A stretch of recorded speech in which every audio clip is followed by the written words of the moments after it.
Bismillahirrahmanirrahim. Masya Allah. Tuan-tuan, Masya Allah. Masya Allah. Waalaikumsalam warahmatullahi wabarakatuh. Amirul, Nur Hisham, Muhammad Nur. Masya Allah. Efi, Masya Allah. Daripada Perth, Masya Allah. Setia menunggu kita, Masya Allah. Abdul Razak, Rusnah Loman, Asyahidi, Abu Hanafiyah, Masya Allah. Azli Al-Fansuri, Masya Allah. Izzat Isa, Masya Allah. Faradis Ahmad, Ahmad Nubli. Waalaikumsalam warahmatullahi wabarakatuh. Wa maghfiratuh wa ridwanuh. Masya Allah. Alhamdulillah, kota Marudu, Sabah, Kelia. Masya Allah. Zulkifli Marzuki, Abdul Muiz, Aus Arjuna.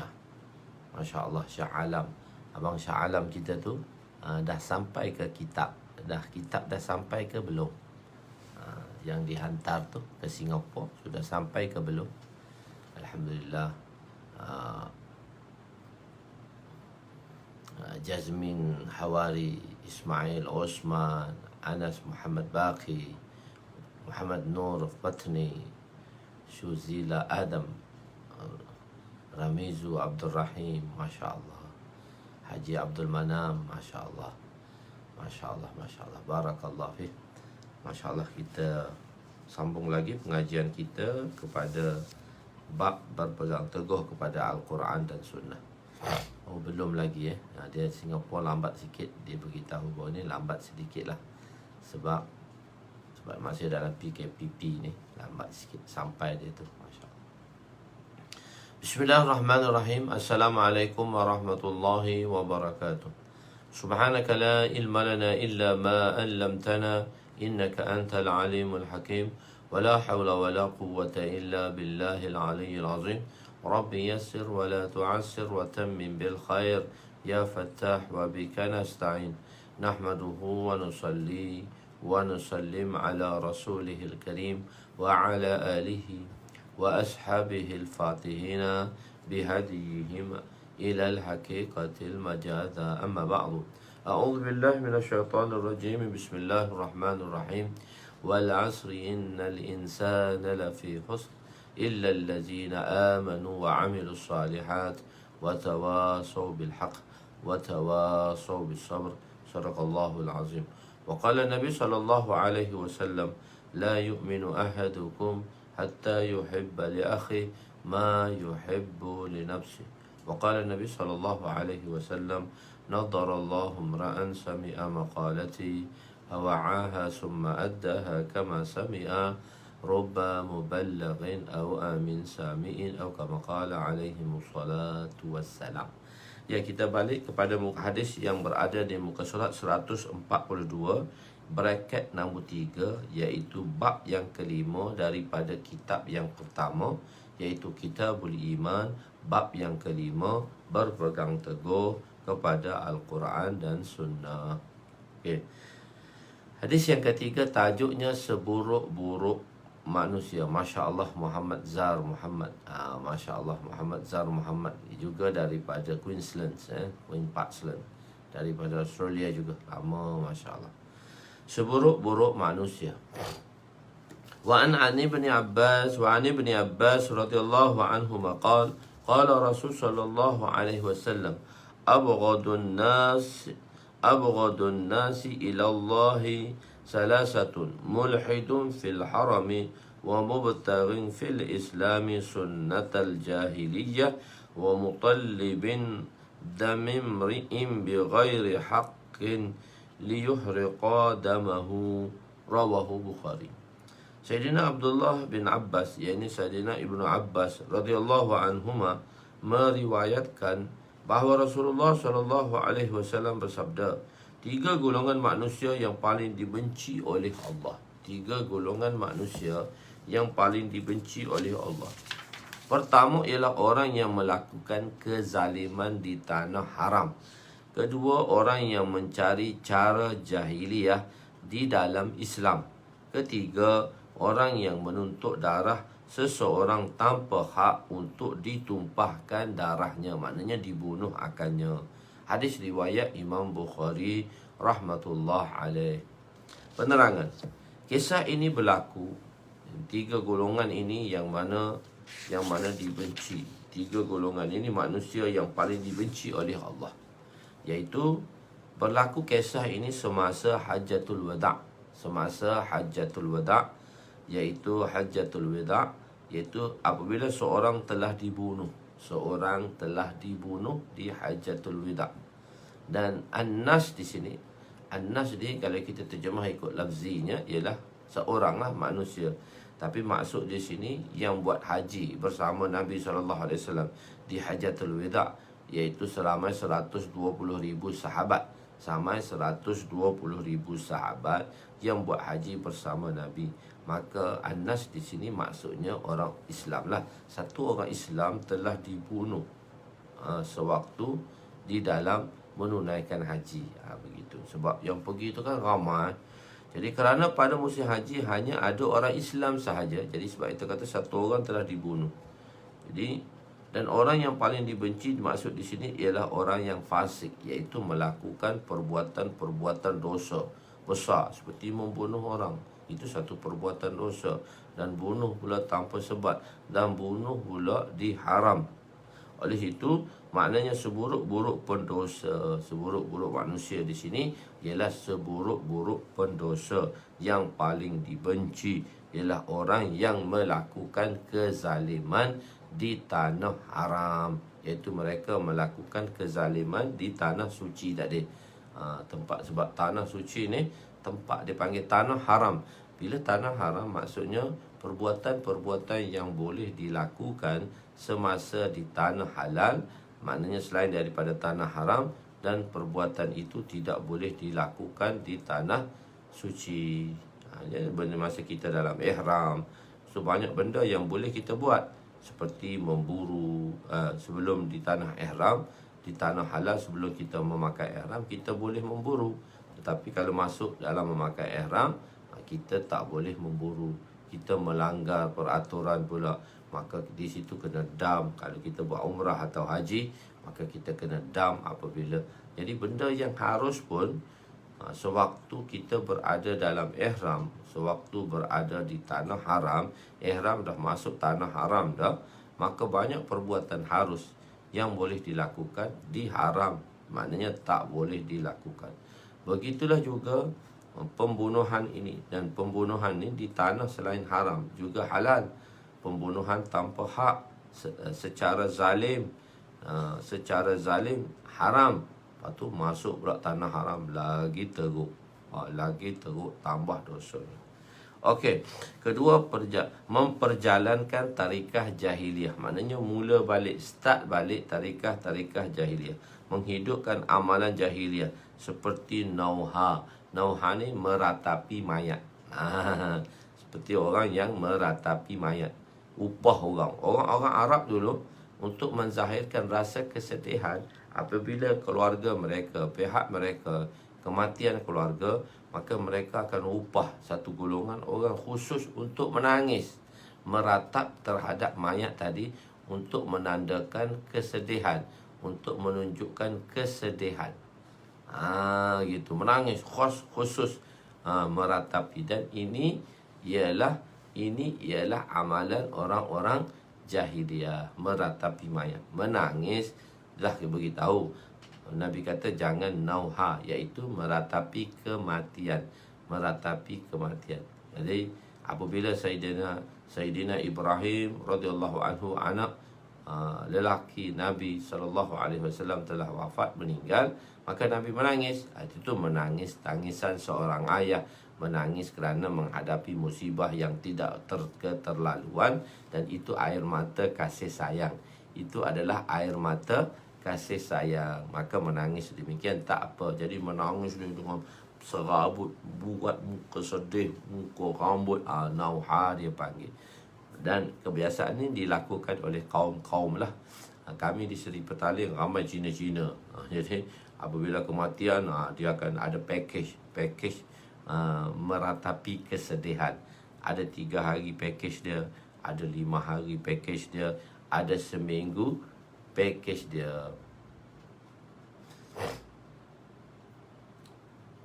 Tahlil meratapi kematian. Mana tahlil tu orang menangis ke masa tahlil?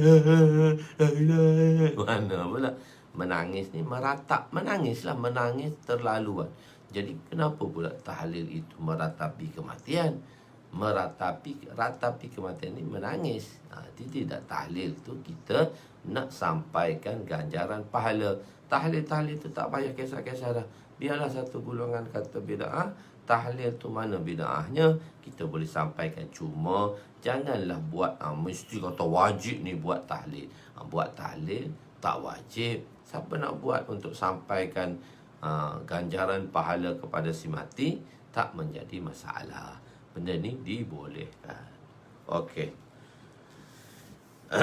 Dan orang-orang yang menuntut darah. Jadi semua tarikah selain daripada tarikah Islam adalah dilarang, tetapi disebut jahiliyah atas dasar mubalaghah.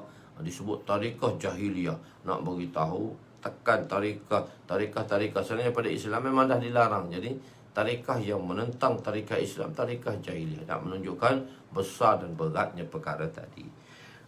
Ketiga ialah orang yang menuntut darah dan dia mencari dengan buat bising dan mengganggu ketenteraman di haram. Ini juga dimaksudkan bahawa dia orang Islam.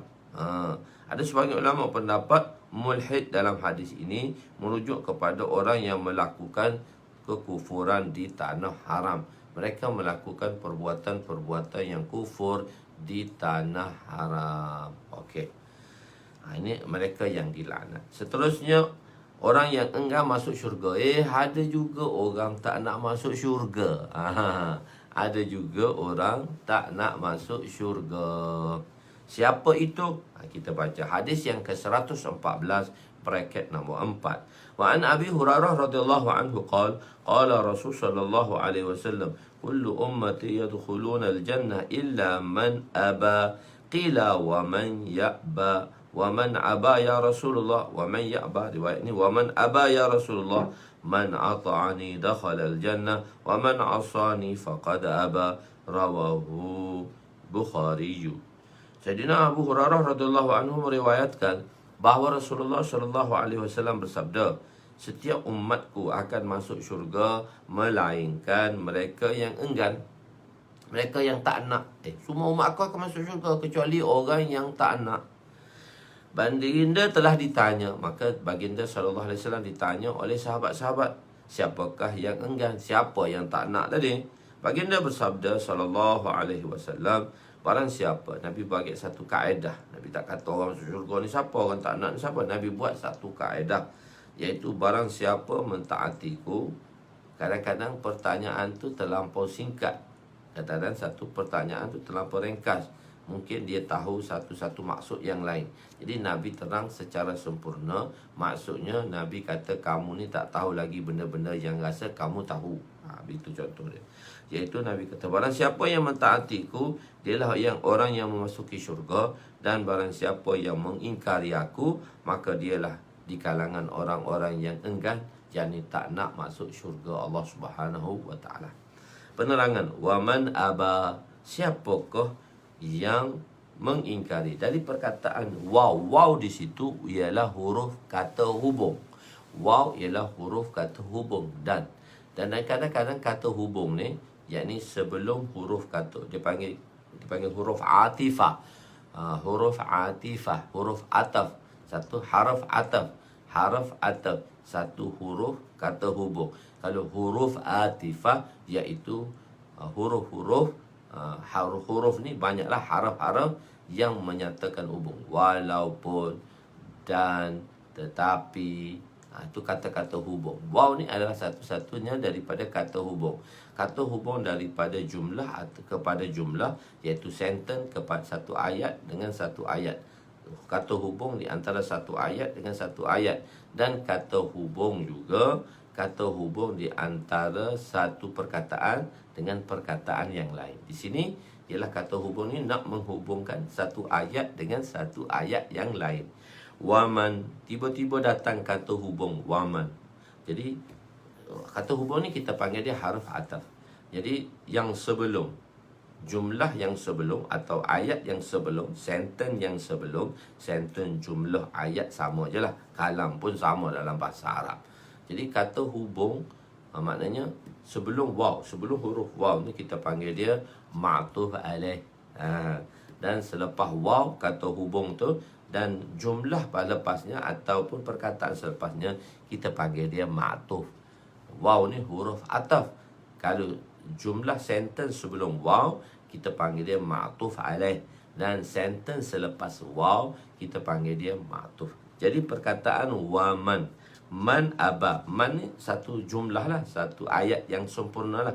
Man ismi mausul, aba tu silahnya dalam bentuk fi'il, iaitu jumlah fi'iliyah menjadi silah, menjadi silah kepada mausul. Mausul silah dia akan menjadi ma'tuf. Dan sepatutnya waw tadi, waw tu sebelum waw tadi ialah kata satu lagi ayat. Tapi di sini tidak dinyatakan ayat tadi, terus dikatakan waw. Mana seolah-olah adanya satu ayat lagi sebelum waw, tapi nak direngkaskan dan, tiba-tiba dan bunyi. Dan siapakah yang engkar? Begitu. Jadi waw sepatutnya tanpa waw lah. Kalau kita nak kata satu ayat, sepatutnya tanpa waw. Tapi waw dimasukkan di situ sebagai waw atifah dan jumlah ma'tuf alaihnya, iaitu jumlah ma'tuf alaihnya, jumlah yang sebelumnya. Bila dah ada waw, maknanya dia ada lagi sentence yang sebelumnya yang tersembunyi. Apa sentence yang tersembunyi tu? Ulama kata, apa yang tersembunyi di dalam ayat yang sempurna. Inna arafna alladhi yadkhuluna al-jannah. Inna arafna alladhina yadkhuluna al-jannah. Sepatutnya tu sentence tu yang dimasukkan sebelum waw, yang diletak sebelum waw. Waman abaulah, waman aba la na'rifu. Yani apa terjemah? Kami mengenali orang yang masuk syurga, dan mereka yang ingkar kami tidak kenali. Sahabat seolah-olah tanya, waman ya'ba, siapa orang ingkar tu?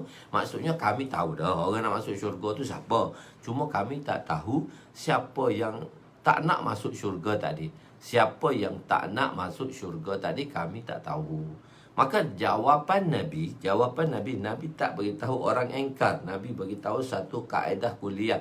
Maksudnya jawapan Nabi nak beritahu di sini ialah, orang nak masuk syurga pun kau tak tahu, orang tak nak masuk syurga pun kamu tak tahu. Dua-dua kamu tak tahu, sebab syurga ni masalahnya hak Allah Ta'ala. Jadi siapa nak masuk syurga, kamu pun tak tahu. Siapa tak nak masuk syurga, kamu pun tak tahu. Okey. Maka jawab Nabi, tidak sengaja menerangkan siapa yang ingkar. Tidak sahaja Nabi tak terangkan, tidak sahaja orang yang ingkar, tapi Nabi menerangkan kedua-duanya, mereka yang memasuki syurga dan mereka yang enggak, seolah-olah memberitahu bahawa orang yang masuk syurga juga kamu tak tahu. Sahabat kata, inna arafna, kami tahu. Nak masuk syurga pun kau tak tahu juga. Nabi kata. Maka Nabi bagi tahu satu kaedah. Barang siapa yang mentaatiku, dialah orang yang akan memasuki syurga. Siapa taat dengan aku, dia masuk syurga. Barang siapa yang mengingkari aku, maka dialah orang enggan. Dia seorang tak nak. Bukan dia masuk neraka, dia tak nak. Begitu jawapan dia. Di sini untuk menerangkan dua perkara. Dalam hadis ni ulama memberitahu dua perkara penting untuk seseorang tadi yang membolehkan seseorang itu menuju kepada syurga Allah Subhanahu Wa Taala, iaitu dua perkara penting. Satu taat dan satu lagi ittiba. Satu tu kena taat. Nahnu alladhina bay'u Muhammadah. Sami'na wa ata'na. Kami sami'na, kami dengar apa yang Tuhan sabdakan. Wa ata'na, dan kami taat. Bukan sami'na dengar, wa asayna kami engkar taat. Kami dengar, kami taat. Okey. Jadi di sini dua penting. Dua benda yang berbeza. Satu nafsu taat itu, satu ketaatan itu. Satu lagi ittiba' tadi. Satu taat, kadang-kadang satu mengaku taat tapi tak nak ikut. Saya taat tapi suruh buat tak nak. Suruh ikut tak nak. Suruh ittiba', suruh lakukan tak nak. Jadi tak boleh. Kedua-dua itu sangat penting. Satu ketaatan, Satu nafsi ketaatan, satu tu adalah ketaatan, satu tadi ittiba, iaitu mengikuti. Dan kita telah jelaskan dah makna perkataan ittiba. Makna perkataan ittiba kita telah jelas dah, iaitu meletakkan langkah di atas langkah yang ditinggal oleh orang yang pertama. Maka itu dikatakan ittiba.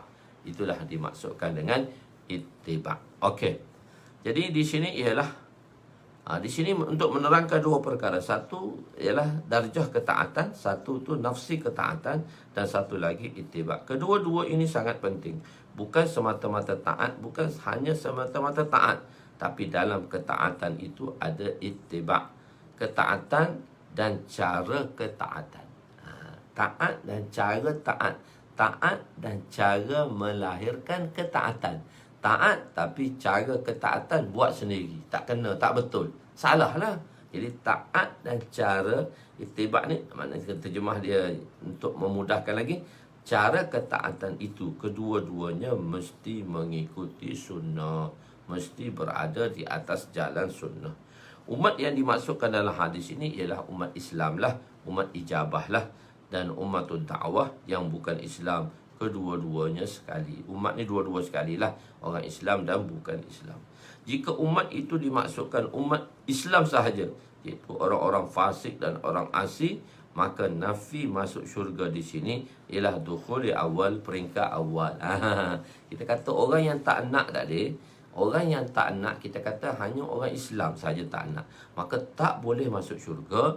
Ialah tak masuk syurga pada first intake.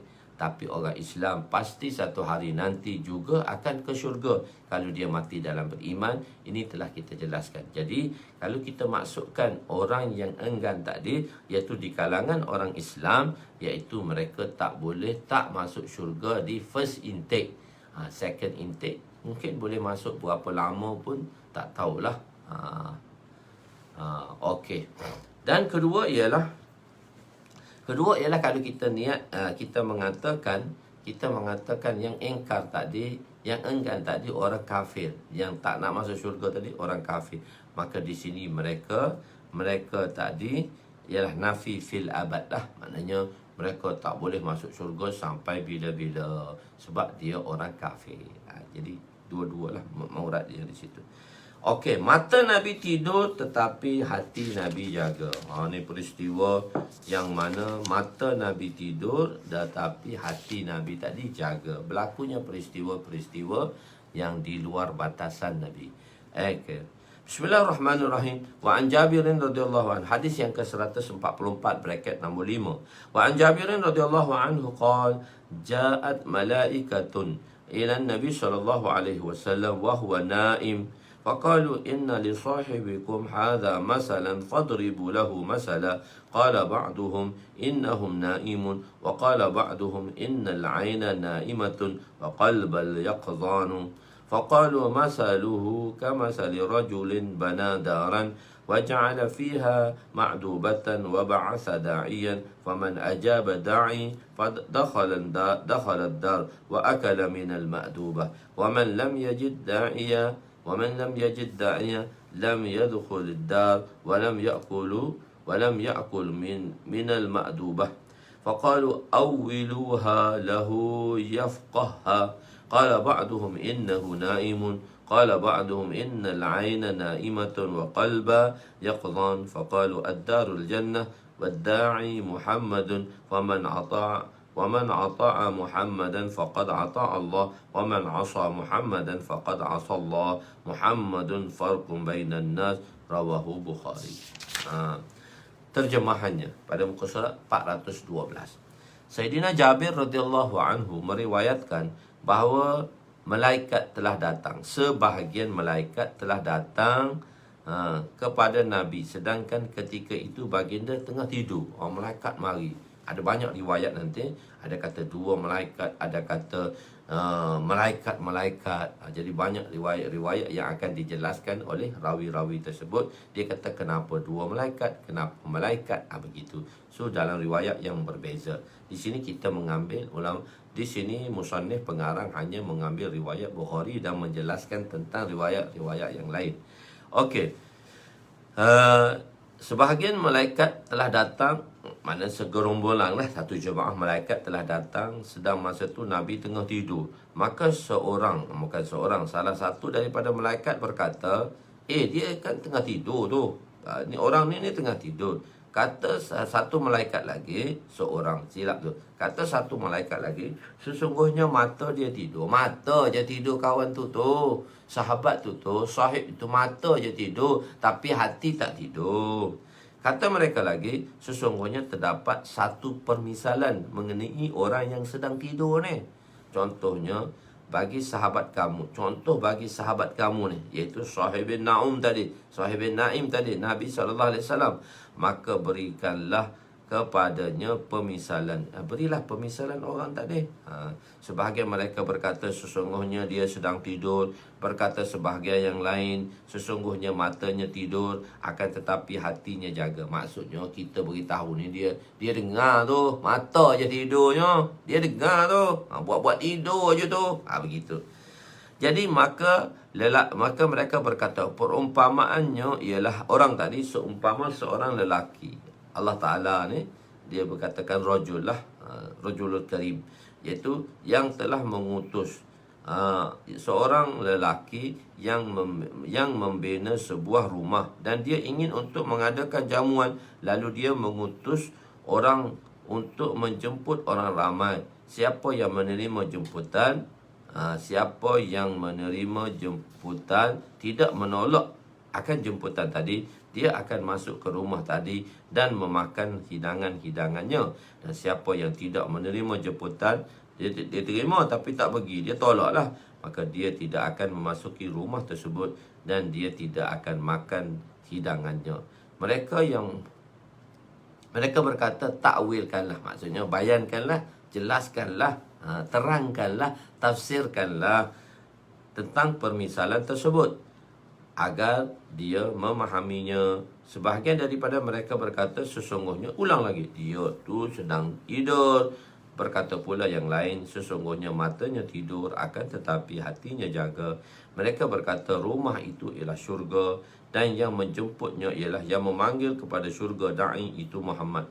Maka barang siapa yang mentaatinya, dia mentaati Allah, dan barang siapa yang mengingkarinya, dia mengingkari Allah dan Muhammad. Itulah yang membezakan antara yang hak dan yang batil. Hadis riwayat Imam Bukhari. Okey, mukjizat Nabi ialah hati Nabi. Nabi kata, tanamu aynaya wala tanamu qalbi. Tanamu aynaya wala tanamu qalbi. Mataku tidur, mataku pejam. Aynaya wala tanamu qalbi. Wala tanamu qalbu. Tapi hati aku, hati aku tak tidur. Hati aku tak tidur lah, mata aku je tidur. Mukjizat Nabi ialah Nabi sentiasa sedar. Nabi sedang keadaan, Nabi dapat merasai, berjaga lah, walaupun tutup mata. Tapi masa orang kan dia tutup mata, macam kita tutup mata, tapi tak tidur tu, tutup mata saja. Maksudnya merasai di persekitaran tadi.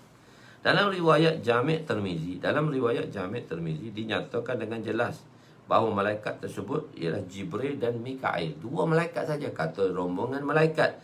Di sini timbul persoalan, kenapa lafaz jamak digunakan? Kenapa di bawahnya lafaz plural, mengatakan banyaknya malaikat? Tapi dalam riwayat Tirmizi mengatakan dua malaikat saja, sebut pula nama Jibril dan Mikail.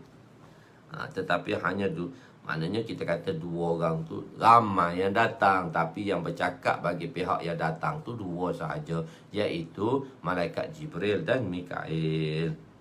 Jadi sebab itu riwayat Imam Tirmizi hanya menyebut nama malaikat, dua malaikat sahaja yang bercakap, walaupun datang ramai, tapi sebagai juru cakap kepada jemaah tadi dua. Maka Imam Tirmizi mengatakan dua malaikat dan menyebut namanya sekali, iaitu Jibril dan Mikail. Okey. Wa qalbu yaqzan, mengisyaratkan di sini, nak mengisyaratkan quwwatu qalb, kekuatan hati.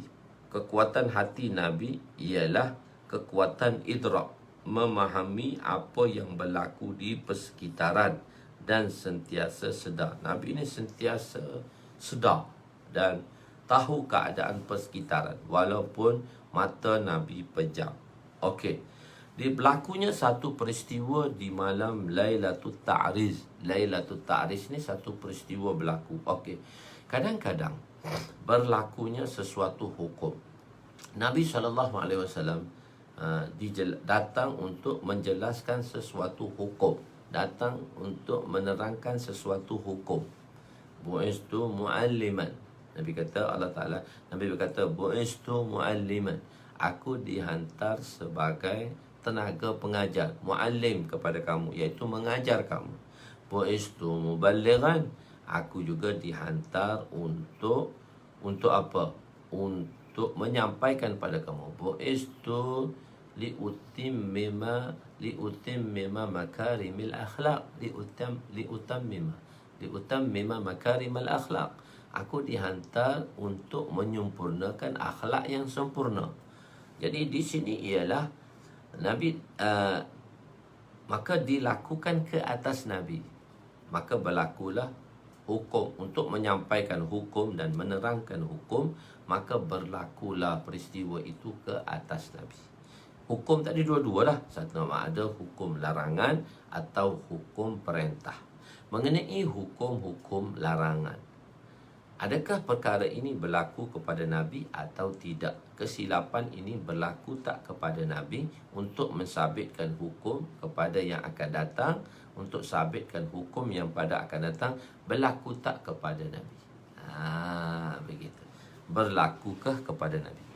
Jika sesuatu perkara yang berlaku ke atas Nabi, yang boleh mencacat celakan tugas kenabian, iaitu yang boleh meletakkan amalan itu dosa, yang menyatakan amalan itu dosa, maka kesilapan itu tidak dilakukan ke atas Nabi. Kesilapan tadi tidak dilakukan ke atas Nabi. Kenapa? Sya'nun nubuwah, kehebatan nubuwah ini ialah kita telah berkata, ulama telah bersepakat bahawa nubuwah, orang-orang nabi-nabi yang diberi tugas kenabian, mereka tidak akan melakukan dosa dan mereka terpelihara daripada dosa, sama ada dosa besar maupun dosa kecil. Dan kita telah jelaskan, cuma kesilapan yang berlaku yang tidak dikira dosa itu kesilapan ijtihadi daripada pendapat baginda dan daripada pendapat nabi-nabi sebelum kedatangan wahyu, dan perkara itu mesti diputuskan dengan segera sebelum kedatangan wahyu. Okey. Jadi tak berlakunya, ulama mengatakan tak akan berlakunya, tidak akan berlakunya perkara yang sedemikian. Tetapi berlaku kepada Nabi perkara-perkara yang mana tidak khariqul adat, tidak mencacat celakan tugas seorang Nabi. Jadi seperti tertidur sampai terluputnya waktu. Tertidur sampai terluputnya waktu untuk dikerjakan pada waktunya, dan bangun iaitu lewat dan terpaksa mengqadhakan. Jadi di sini nak mensyariatkannya adanya qadha dan ulangan sembahyang apabila seorang itu tertidur atau terlupa. Dan kalau tinggal dengan sengaja, lebih-lebih lagi lah kena qadha. Begitu. Okey, peristiwa Lailatul Ta'riz, satu peristiwa yang berlaku. Dan satu persoalan di sini, kalaulah mata Nabi tak tidur, Nabi kata mata Nabi tidur dan hati Nabi tak tidur, kenapa boleh berlakunya peristiwa di malam Lailatul Ta'riz, iaitu sampai Nabi terqadha sembahyang subuh? Sedangkan Nabi sedar. Kenapa Nabi terlupa nak sembahyang subuh? Lailatul Ta'riz, arrasa yu'arrisu ta'risan, daripada perkataan arrasa taf'il, arrasa yu'arrisu ta'risan. Ta'riz ni maksudnya ialah berhenti seketika. Berhenti seketika di penghujung malam untuk berehat seketika setelah berjalan sepanjang malam. Kebiasaan orang-orang Arab, mereka akan berjalan pada waktu malam bila merentasi padang pasir, sebab tak boleh jalan tengah padang pasir ni waktu tengah hari. Kepanasan matahari serta kepanasan kepanasan pasir yang disinari oleh sinaran matahari. So mereka tak berjalan tengah hari, mereka berjalan malam dan pagi sebelum keluarnya matahari. Jadi kita akan belajar bab safar. Bilakah waktu berkat untuk berjalan? Nanti akan datang bab-bab tu. Macam bila waktu kita nak balik, nak safar, waktu yang dekat. Jadi Nabi ni dia berjalan sepanjang malam. Berjalan sepanjang malam dan mereka akan berhenti sepanjang malam. Sebab tu dia gunakan bintang sebagai peta dia tu. Maksudnya sebagai ways dia. Bintang lah sebagai ways. Nak pergi jalan malam, jadi tengok kepada bintang. Sebab malam tak ada sinaran matahari dan padang pasir tidak panas. Jadi berjalan. Jadi nak berhenti sembahyang subuh. Nak berhenti sembahyang subuh. Jadi bila nak berhenti sembahyang subuh, setengah jam atau 45 minit sebelum subuh, mereka berhenti sekejap. Itu kita panggil dia Lailatul Ta'ris. Berhenti seketika setelah penat berjalan sepanjang malam. Dan selepas tu berhenti seketika tu dalam 45 minit, setengah jam, sejam. Maknanya berehatlah, tidurlah. Berhenti tu sebenarnya tidur. Tapi sepanjang malam tidur, lepas tu letih, tidur terlewat pula. Tak, kadang-kadang tak terlewat sebab mereka ni dalam safar kan. Jadi mereka berjaga-jaga. Dan adalah orang yang kena berjaganya untuk kejutkan semua orang tidur. Jadi peristiwa itu berlaku Lailatul Ta'ris. Jadi iaitu satu perjalanan Nabi dan para sahabat telah berhenti di satu tempat sebelum fajar. Sebelum fajar lah, nak sembahyang subuh tu berhenti. Jadi Nabi SAW memerintahkan Sayyidina Bilal. Nabi perintahlah Bilal untuk orang yang kejut dah jalan sepanjang malam dah, bila tertidur letih lah. Jadi kena tentukan satu orang yang boleh berjaga. Satu orang tadi dia yang berjaga hirasah. Jemaah tu hirasah. Kalau kita kat madrasah, kita ada hirasah lah. Hirasah kalau dalam dakwah tu keselamatan lah, pegawai keselamatan lah, hirasah kita panggil. Hirasah. Jemaah tu hirasah, orang yang berjaga. Saptam Indonesia panggil. Tahu saptan ke betul tak tahu lah. Pegawai keselamatan tu maksudnya hirasah, orang berjaga. Nabi memerintahkan, meminta Sayyidina Bilal berjaga-jaga sebab dia kan muazzin. Sayyidina Bilal ni muazzin dan bertugas untuk mengejutkan orang apabila masuknya waktu subuh nanti. Sayyidina Bilal, bila semua orang rehat setengah jam lagi, 45 minit lagi nak semayang, jadi rehat lah. Jadi 45 minit ni panjang sebenarnya. Panjang masa 45 minit ni. Banyak kalau kita dapat tidur kat madrasah 20 minit. Satu nikmat yang besar tu. Panjang masa dia.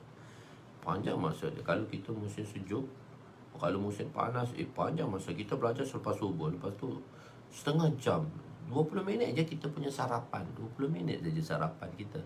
Dalam tulah nak masak teh, dalam tulah nak panas roti, panas kuah, dalam tulah nak hidang dan nak makan.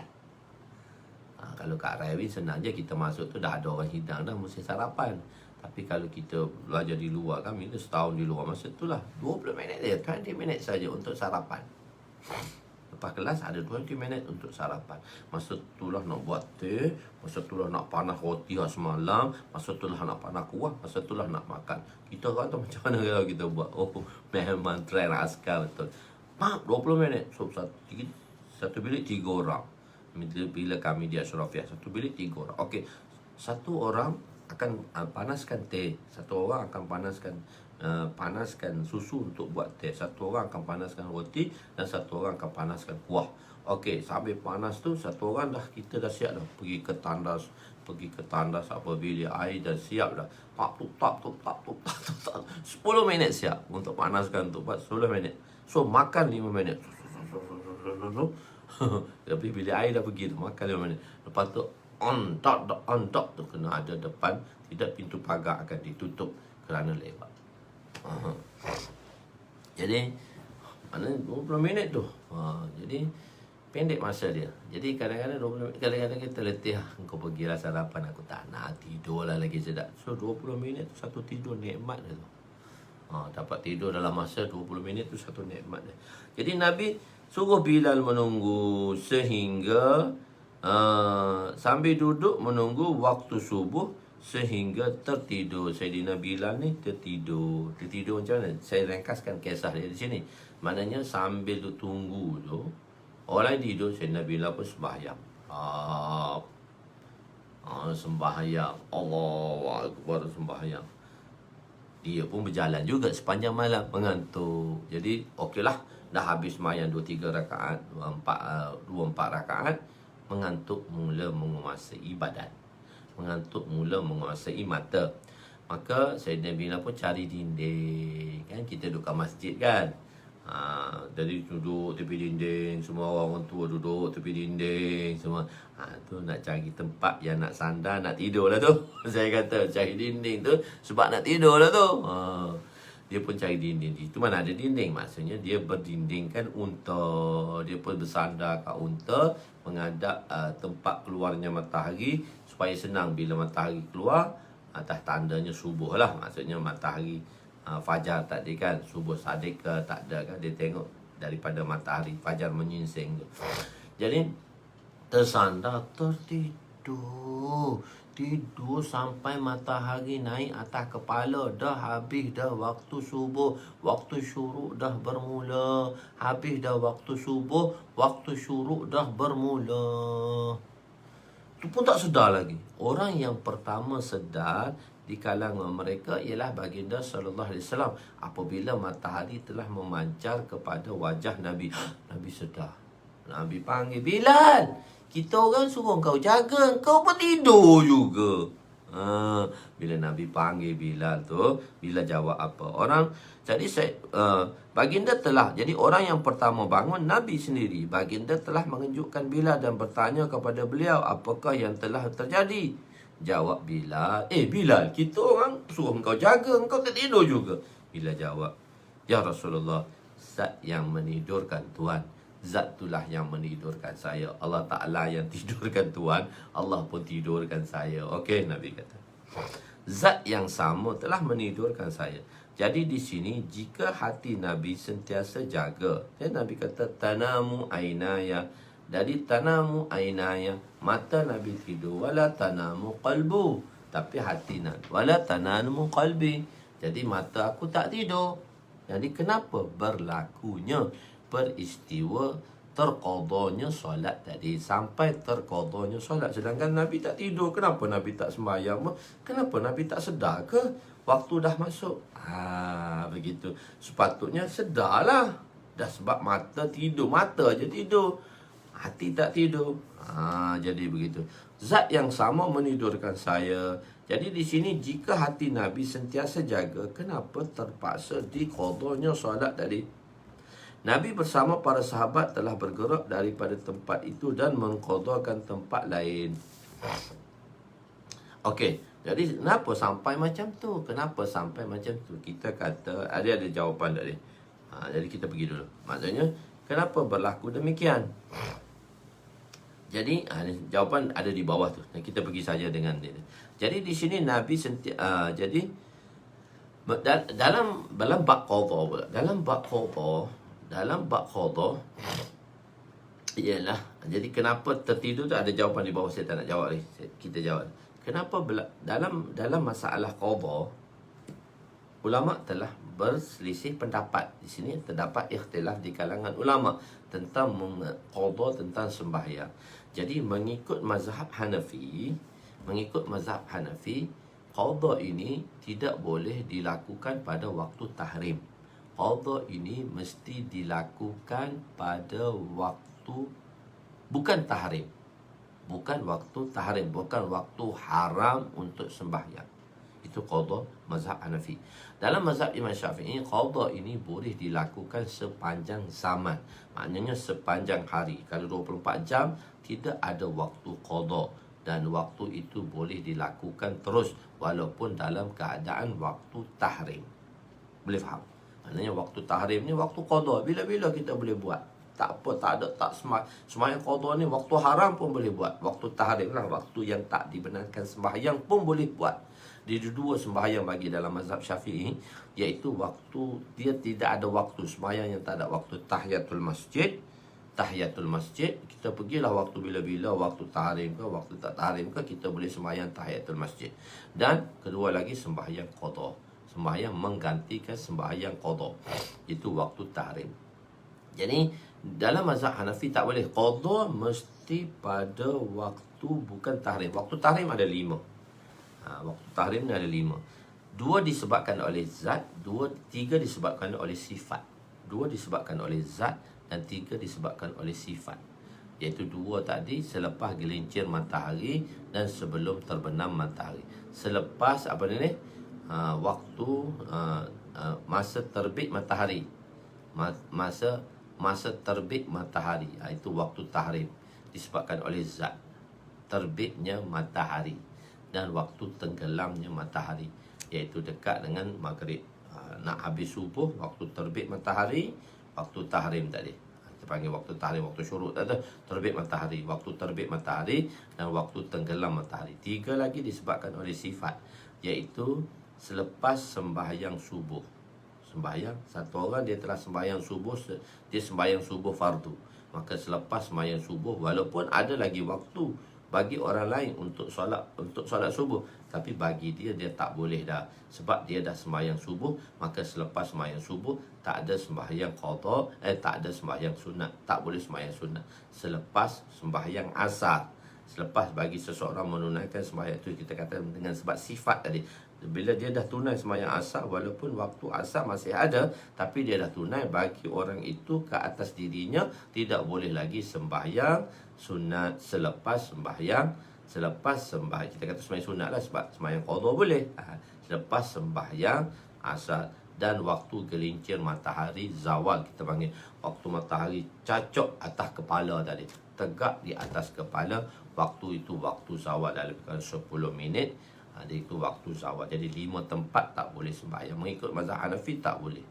Jadi bila Nabi sedar waktu tu dah habis sembahyang, waktu tu dah habis subuh, waktu syuruk. Tapi waktu syuruk tadi waktu tahrim, waktu tu tak boleh sembahyang. Jadi mazhab Hanafi kata, okey, Nabi kata kita berpindah daripada tempat ini ke tempat yang lain, sebab waktu tu masih lagi dalam tahrim. Sebab tu Imam kata Nabi berpindah. Nabi kata kita pindah, kita sembahyang qada tempat lain. Sebab apa Nabi qada tempat lain? Sebab waktu itu waktu tahrim, masih lagi dalam waktu tahrim. Dan bagi mazhab Hanafi, dia berpendapat, beliau beristimbat bahawa waktu tahrim tak boleh sembahyang, qada pun tak boleh. Sebab itu Nabi berpindah ke tempat lain. Tetapi dalam mazhab Syafi'i boleh. Tapi kenapa Nabi, kalau boleh, kenapa Nabi tak qada di situ? Nabi kata tempat itu banyak syaitan, tempat itu banyak maksiat, dan perlu kita keluar daripada lubang maksiat tadi. Perlu kita keluar daripada tempat yang mana kita terjebak di dalam perkara-perkara yang menyebabkan kita terluput dan terluput perintah Allah SWT. Sebab kita tak boleh nak buat. Jadi sebab itu dalam pengalaman lah, saya pernah bertanya kepada kawan saya Haji Mio. Dia duduk di Terengganu, dia kerja bahagian, lama tak jumpa Haji Mio, tahun 2000. Saya rasa 2000 saya jumpa Haji Mio ni. Saya keluar masa tu di Terengganu, masa cuti madrasah bulan Ramadan, saya turun Terengganu. Dan dia bekerja sebagai di pusat pemulihan orang dadah lah. Saya kata, Tuan Haji, Haji Mio, ada tak orang yang dia terlibat dalam dadah ni, dia boleh sembuh sepenuhnya? Dia mengikut pengalaman Tuan Haji lah, duduk di sini, duduk di pusat pemulihan, jaga orang. Boleh tak orang tu sembuh? Dia kata, Ustaz, boleh. Mengikut pengalaman saya, insya-Allah boleh. Tapi 2 syarat yang mesti dia patuhi. Kalau syarat ni dia tak patuhi, so dia akan kembali kepada tabiat asal. Pertama, dia mesti tinggalkan tempat yang mana dia terlibat dengan perkara tadi. Terlibat dalam dadah tadilah. Dia kena tinggal, kalau kampung tu, dia kena tinggal kampung dia. Yang mana sebab kampung dia tadi, dia terlibat kepada dadah. So dia kena tinggal daripada kampung tu, dia kena keluar daripada kampung tu. Tempat sebab dia terlibat kepada meninggalkan perintah Allah. Sebab dia di situ tempat maksiat, so dia kena keluar daripada lubang maksiat. Tu tempat kampung dia. Kedua, dia kena tinggal semua member-member dia dan tempat yang mana dia terlibat.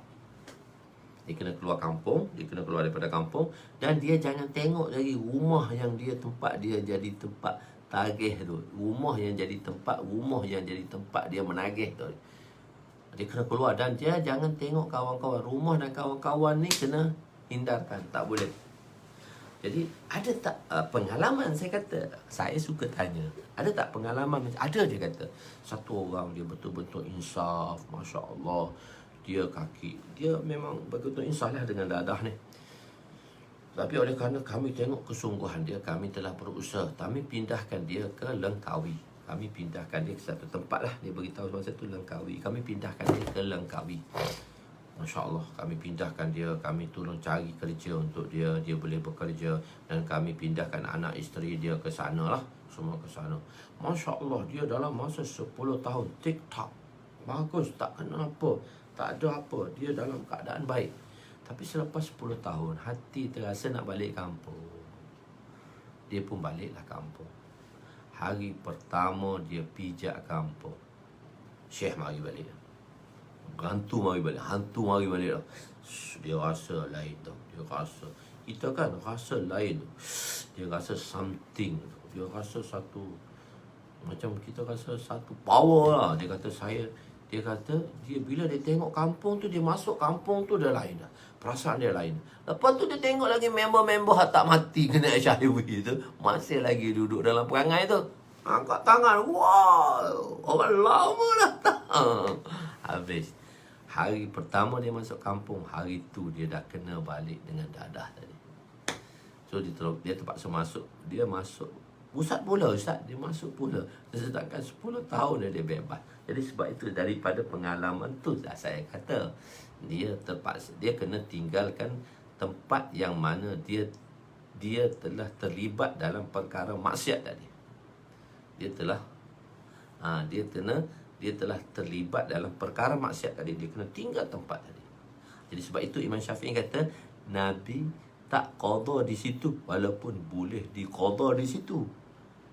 Mengikut mazhab Hanafi tak boleh sebab dalam waktu tahrim. Jadi Nabi tak, jadi mengikut mazhab Syafi'i, tempat tu banyak syaitan. Tempat maksiat lah tu. Tempat yang mana kita terluputnya sembahyang. Tempat ni banyak syaitan.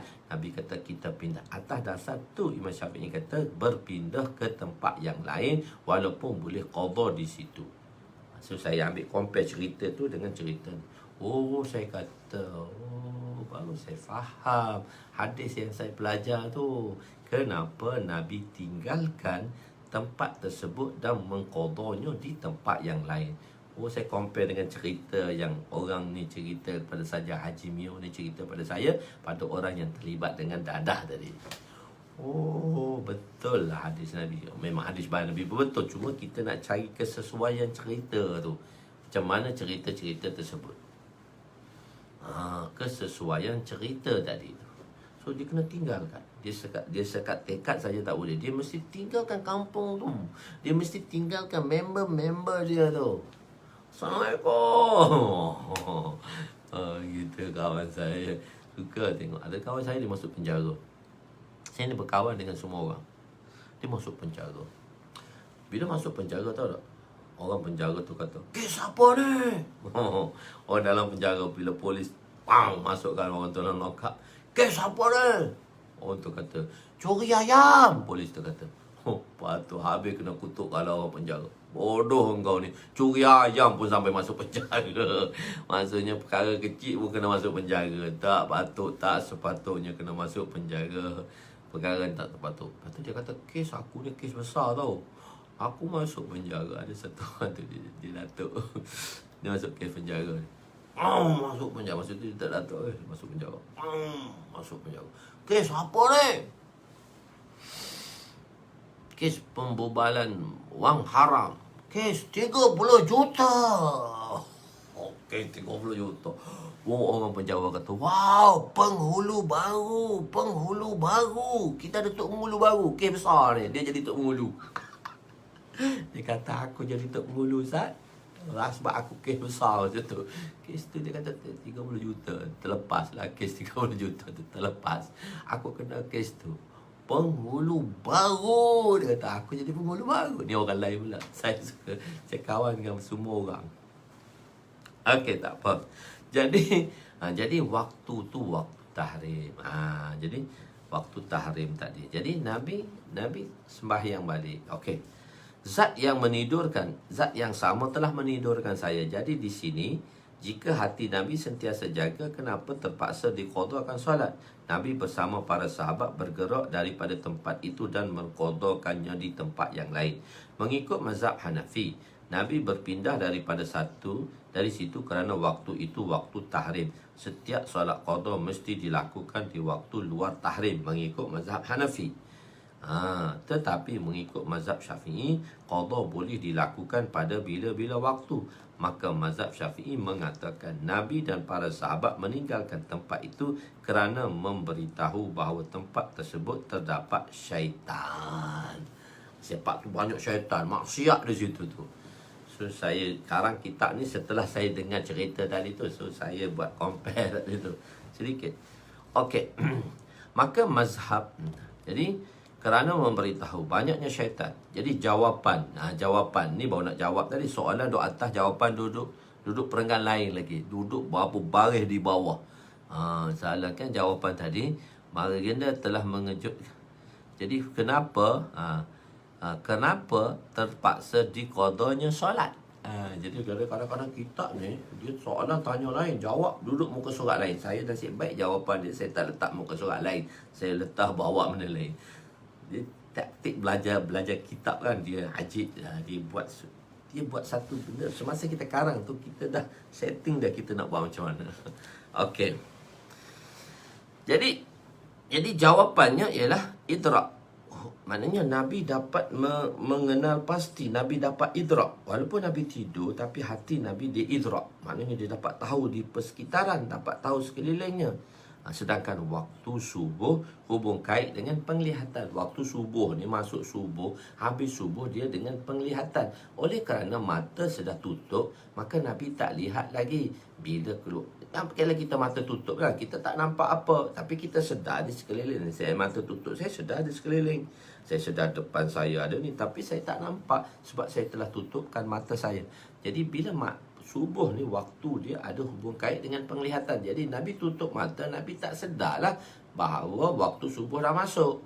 Walaupun Nabi boleh idrak persekitaran percakapan orang lain, cuma waktu tu tak sedar. Kita kan kadang-kadang duduk tengah buah, tak sedar waktu azan dah masuk.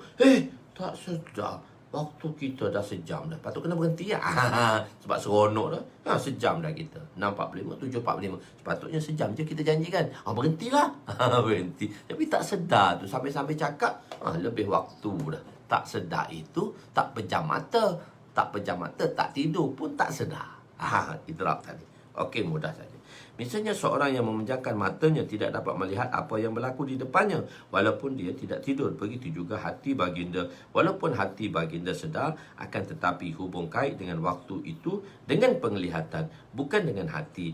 Nabi telah menutup mata. Ini menyebabkan waktu subuh itu berlalu tanpa disedari. Begitu jauh. Okey. Dan dulu saya telah cerita tentang qada. So qada tadi wajib bagi mereka yang meninggalkannya. Bagi mereka yang tertidur dan terlupa, dia tak berdosa, tapi qada tadi wajib. Tapi bagi mereka yang sengaja meninggalkannya, dah 20 tahun saja, takkan dia nak qada 20 tahun tak ada kerja lain. Jadi ada pendapat ni dah lama berbangkit di kalangan ulama-ulama dahulu, dan jawapan telah diberikan. Tapi ada juga ulama-ulama hadis baru-baru ni, dia kata tak payah qada. Orang tinggal semayang 40 tahun tak payah qada dah. Dia buat hak baru, tak boleh. Qada ni kita kata tak ada dalil dalam hadis dia kata kena qada. Orang yang tinggal semayang, kita kata orang tinggal semayang sebab sengaja dan terlupa pun kena qada. Orang yang tinggal dengan sengaja lebih-lebih lagi lah. Macam kita ke Imam Abu Hanifah bab puasa Imam Abu Hanifah berat. Orang yang jimat sahaja, orang yang jimat orang yang buka puasa dengan sebab jimat di waktu tengah hari, dia kena 2 bulan berturut-turut puasa. Dia kena puasa 2 bulan berturut-turut. Imam Abu Hanifah dan Imam Abu berturut-turut, maknanya perkara itu boleh berlaku dengan berlakunya peristiwa tersebut. Maknanya boleh setahun tadi, boleh 2-3 kali kafarah 2 bulan. Kalau esok puasa pula, lepas tu jima lagi pula, bersama lagi dengan isterinya, jima lagi dengan isterinya. Tapi jima lagi dengan isteri dia, maka dia kena lagi 2 bulan, dah 2 hari. Jadi Imam Hanifah kata 2 bulan ni hanya sekali saja, walaupun banyak melakukan kesilapan, tapi sekali saja. Dalam setahun ni hanya sekali saja 2 bulan. Kita boleh berlaku peristiwa itu sampai 2-3 kali. Bila berulangannya peristiwa-peristiwa tadi, maka sampai tahun tu 5 kali boleh kena kafarah 2 bulan. Jadi 10 bulan lah kena ganti. Imam Hanifah kata tak, sekali saja setahun, walaupun dia buat banyak kali. Tetapi kalau orang tinggal dengan sengaja, puasa tu dia kena juga 2 bulan kafarah. Berat juga di situ. Tinggal dengan sengaja kena kafarah 2 bulan. Kita tinggal dengan sengaja tak kena kafarah, kena ganti puasa je dan berdosa saja. Tapi dia orang tinggal dengan sengaja puasa tak puasa tak ada sebab, juga kena kafarah. Berat pula dari sudut tu. So dia tengok hukum, dia balance, dan dia tengok hukum macam mana istinbatnya ulama-ulama akan perkara tersebut. Wallahualam. Peristiwa ini berlaku untuk mensabitkan syariat.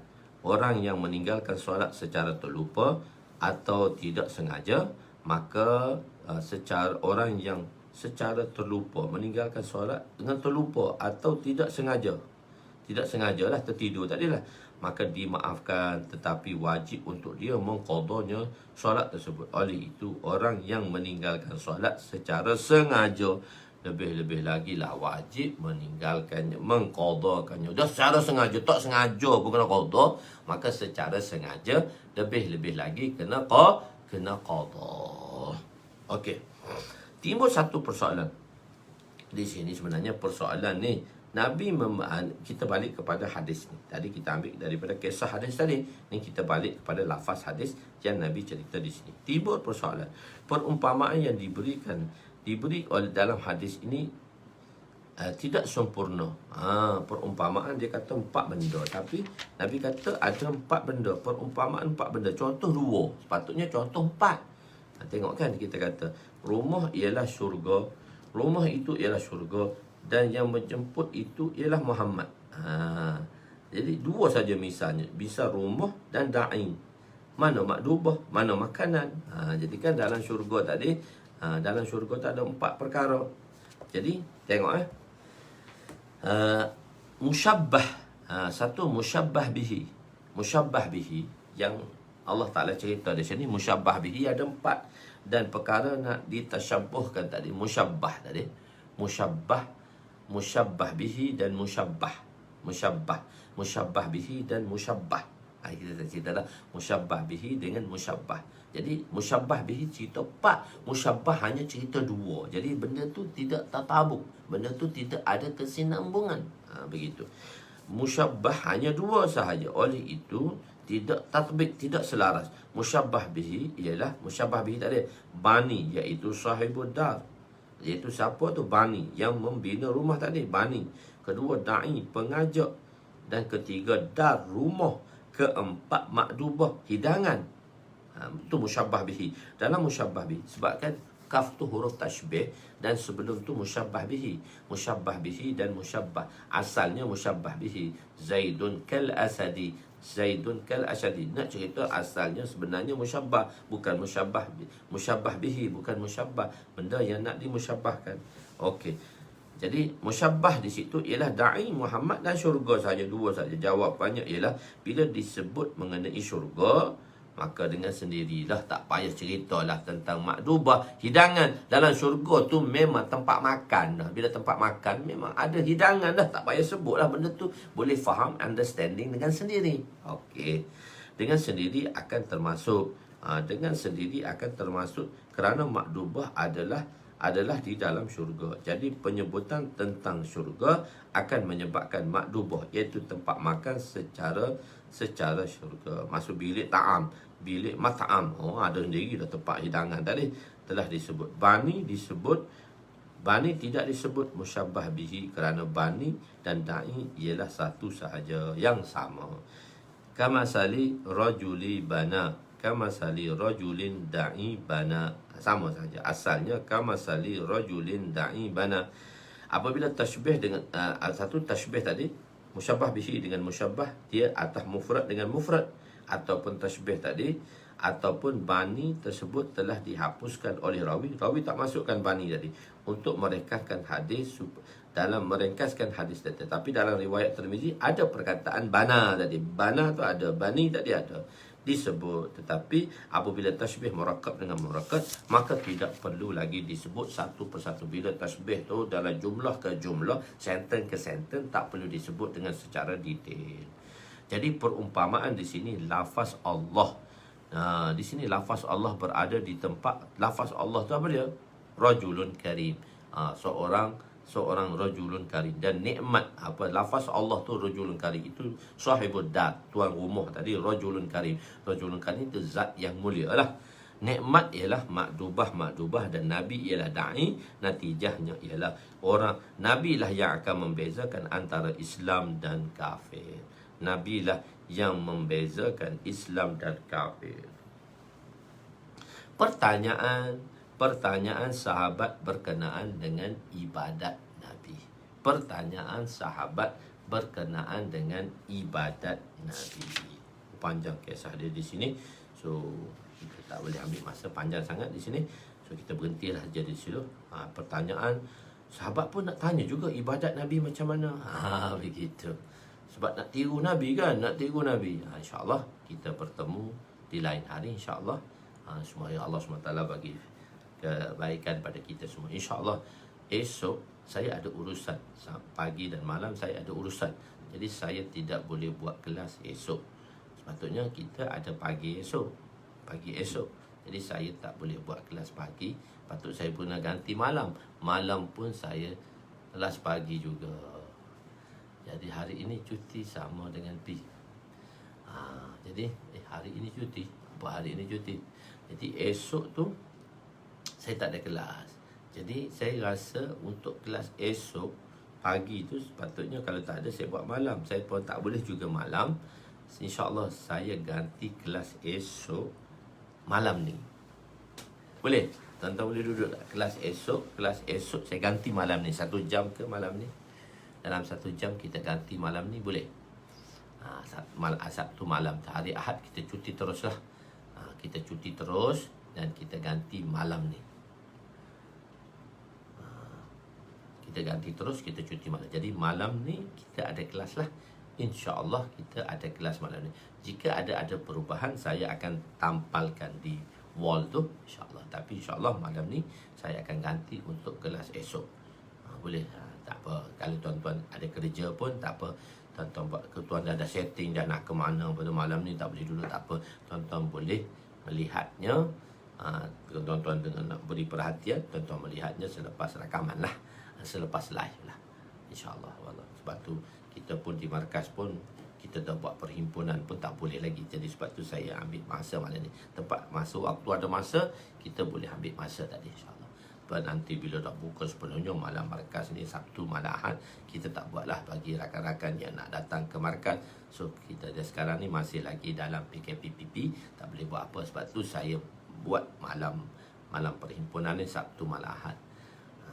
Wallahualam. Jadi insyaAllah kita sambung malam ni lah. Kalau tak ada apa-apa, saya akan, kalau ada perubahan, saya akan, kalau juga ada perubahan sedikit malam ni, saya akan tampak di wall lah. Kalau tak ada, kita teruskan pengajian kita pada malam ni. Wallahualam. Aqulu qouli hadza astaghfirullahal azim li wa li walidayya wa li jami'il muslimina wal muslimat wa lil mu'minina wal mu'minat ala ahya'i minhum amwat bi rahmatika ya arhamar rahimin ya awwalal awwalin wa ya akhiral akhirin wa ya zal quwwatil matin wa ya rahimal masakin wa ya arhamar rahimin. Allahumma ighfir lana dhunubana wa wasi' lana khalaqana wa tajib lana kasabana wa kanni'na bima razaqtana wa la tuzhib talabana ila syai'in sarraftahu anna wa sallallahu ala sayyidina Muhammadin wa ala alihi wa sahbihi ajma'in. Alhamdulillah rabbil alamin. Itu kawan-kawan mengingatkan daurah tu, daurah kita yang keempat. Boleh berdaftarlah. Janganlah last minute pun berdaftar ataupun terlupa nak berdaftar. Jadi kalau dah teringat tu terus berdaftar. Ni adik saya ni yang selalu biasa terlupa tu. saya ingatkan dia, kau tak nak masuk daurah ke? Jadi, dia betul-betul lupa. Dah habis ke? Dah habis dah. Jadi tuan-tuan boleh itulah, Masya Allah. Boleh berdaftar segera kepada daurah kita. InsyaAllah kita berjumpa hari Jumaat minggu depan lah. Jumaat malam Sabtu, InsyaAllah.